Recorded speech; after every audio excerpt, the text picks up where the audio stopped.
ठाकरे बंधूंची मुलाखत घेत असताना दिग्दर्शक, निर्माते आणि अभिनेते महेश मांजरेकर यांनी मुंबईबाबत एक खळबळजनक वक्तव्य केलं। मुंबईकर म्हणून मी घराबाहेर पडतो तेव्हा लाज वाटते असं महेश मांजरेकर म्हणाले होते।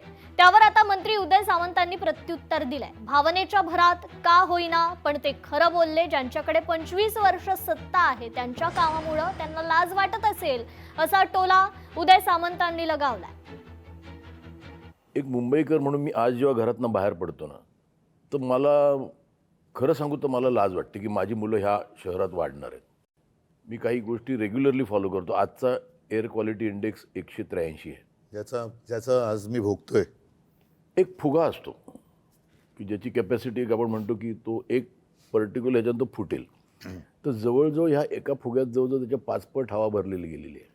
माझा एक प्रॉब्लेम आहे की मुंबई डिकंजेस्ट कधी होणार। म्हणजे मी आता बाहेरचे लोंढे बोलतच नाही की घरातनं बाहेर पडल्यानंतर मुंबईची लाज वाटते। खरं तर हे समोरच्याने आत्मचिंतन करण्यासारखं आहे।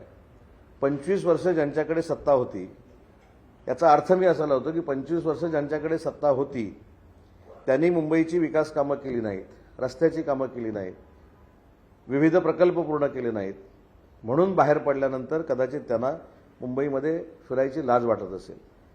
पण भावनेच्या भरात ते बोलून गेले, पण खरं बोलून गेले। त्यांना मी मनापासून धन्यवाद देतो। लोकशाही मराठी ऐका, पहा, जागरूक रहा।